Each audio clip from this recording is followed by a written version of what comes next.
So I'm gonna tell you guys a story about the time when my mother and my aunt and my father tried to have me arrested so they could get my daughter. As all this shit broke out, I had a lot of people turn against me. And there were some people that were really wanting to fucking really bite on what the fuck they were hearing so that they could just really, you know, live out their feelings. So a buddy of mine gave me a bunch of weed. I helped him harvest. So I ended up with a couple pounds of weed, and I ended up with a couple ounces of keef, and I had mad weed. Well, I took some of that and I drove down to Boston with no plans of selling it. Just drove down there with it because I was going to be down there. So I had some weed on me. I was fishing out of Boston at the time, and I was going out with my girlfriend that I had at the time in New Hampshire, and um, well, we were breaking up, and I left from the fish pier, and I drove all the way up there with my daughter to grab. I went down there to get my check, and I drove all the way up there to get my daughter's stuff so we could be done. Because we had been having a lot of problems with the fucking shit going on and all the shit being slung around, all the dirt and fucking. There were people that were on her fucking ass trying to get her to fucking be against me and to fuck with me and a lot of fucking shady shit. So I drive all the way up to her house. I get to her house. The lights are out. Blacked out. She knew I was coming. So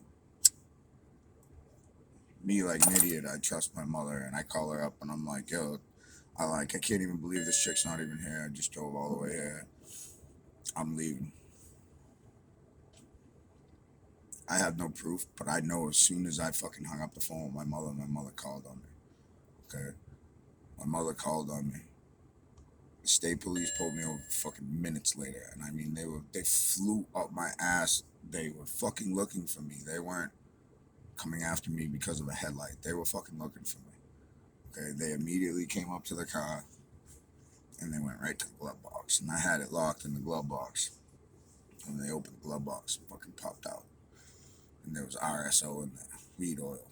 And that fucking little fucking looks like a syringe. So yeah, I understand how it looked fucking bad, but it was weed oil.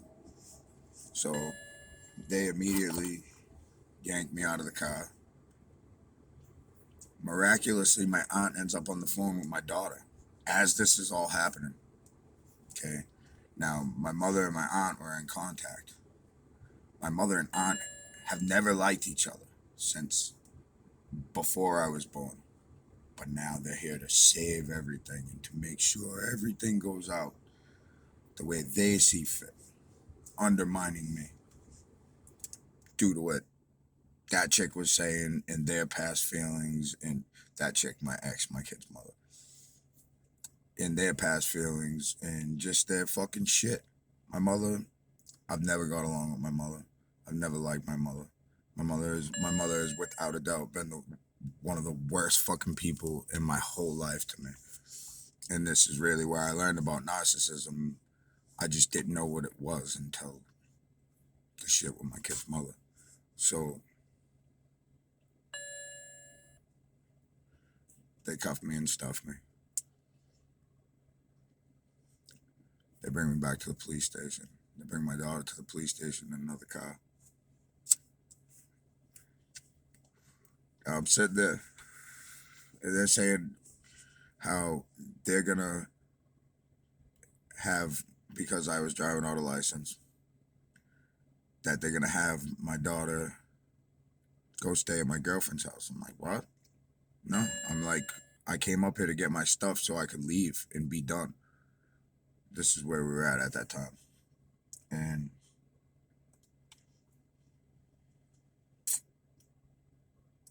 my aunt ends up on the phone with the statey.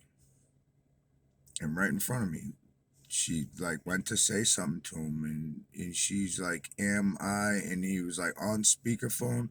Yeah, hold on a second. He walks out and around the corner And then he comes back and he's like, "You can't go back and see your daughter tomorrow."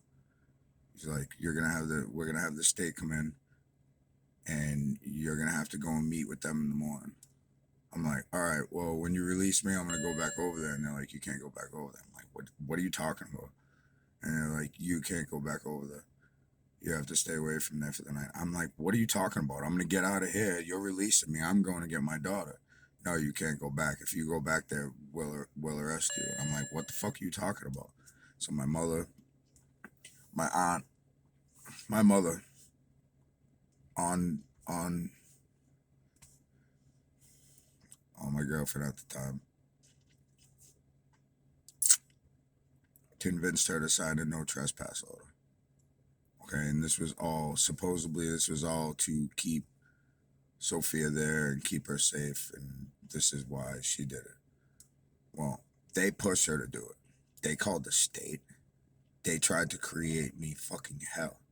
So it ended up being that I wasn't allowed to go back to the house, her house, which I originally came up there for. The only fucking reason I went there was to go up and get my daughter's stuff. So now they got me bound in this fucking shit, and they knew my shit with the license. My cousin just married a cop, so how fucking hard is it to go run his name at any time? Just a thought. I got no proof, but that's where it's at in my head. So they drive me from Twin Mountain State Police Station. They drive me to like exit freaking 30 on 93, which is like 45 minutes away, half an hour, anyways. And they dropped me off at fucking 7-Eleven. I got no coat, I got a hoodie, and they left me at 7. They took me away from my daughter and dropped me the fuck off. They had absolutely no reason to have my daughter. I was staying in my van at the time when I was coming home from fishing. My daughter was staying with my girlfriend. If she wasn't with my girlfriend, she was going to my mother's. But the dysfunctional bullshit at my mother's and all the fucking shit that I grew up with, my mother tried to like reintroduce that into the dynamic between me and my daughter. And the shit that I went through with her growing up, I'll never fucking deal with around my kids. I'll never allow that shit to happen. And this is really like what happened with my kid's mother. I wasn't allowing that shit to happen. And I'm a fucking asshole when I say something. So I'll be that fucking asshole because I'm going to say something. So I jump on a bus, Greyhound, Concord Trailways, and I ended up, no, I didn't. Sorry. I was waiting for the bus at 7-Eleven. I ended up talking to the store clerk, and we started shooting the shit. We got cool, and he gave me a ride to the Boston Fish Pier to get my check. Check didn't come in that day, or it wasn't printed by the time I got there. So I went and stayed at a family friend's for the night, and the next a street away from my mother's, because I couldn't go to my mother's because my mother's fucking nuts and she's a tyrant. And this is why I fuck with judges, and I'm not afraid to stand up there, balls out, and speak to these people, because if they're acting like a fucking tyrant, I don't deal with that shit. I don't care what power you have over me. I don't care if you can fucking beat me up, kill me, lock me up. It doesn't fucking matter. I don't deal well with tyrants. I don't. Due to my mother and my father. So I get the check. I come back up. I bought a van. I drove back up.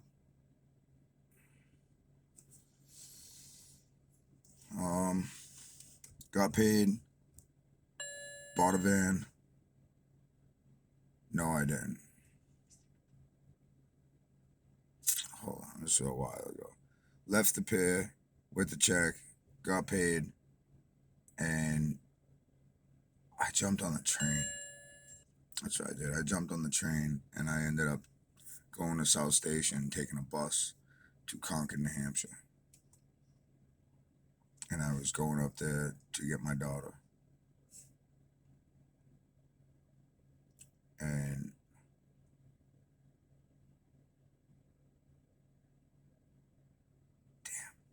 I went through so much fucking shit at this time. It kind of gets jumbled up. I was fucking straight up under attack for a minute. Fucking majorly. So,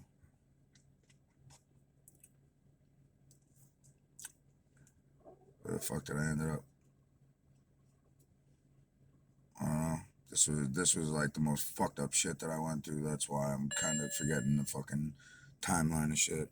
Tell you what you want, it is what it is. But it was a fucking mind job to be dealing with these people moving against me, and it was all quietly behind the fucking scenes, like sleight of hand, and they were fucking trying to manipulate my moves because I was in the van. I was in the van because I didn't give a fuck. My daughter was staying at my mother's. If she wasn't at my mother's, she was at my girlfriend's, and they didn't like this. We were fine. We were good. This is the shit that I went through while I was pushed into it by my ex. Okay. And it wasn't just her. There was a whole fucking committee. This is why I talk about many people. And this isn't just family, too. There's a whole fucking bunch of people that fucking moved against me. So, 5 days later, I ended up having court. Anyways, I go into court, and it's all women in the courtroom. Judge, DCF, everybody. Okay. Now, DCF had like threatened her that if she communicated with me in any way that they were going to come in and take Sophie. Okay. They really were like prying to get bad news out of Sophie, like, anything they could, which they had fucking nothing. There was just these people meddling in my life trying to fucking fuck with me. Now, mind you, I made 10 grand this month. This was in December, not this last December, the one before. So, so I go into court, and they have Sophie. She was staying with my ex. No communication, no nothing. She's got my daughter, and so I walk into court, and I write out my paperwork in the hallway.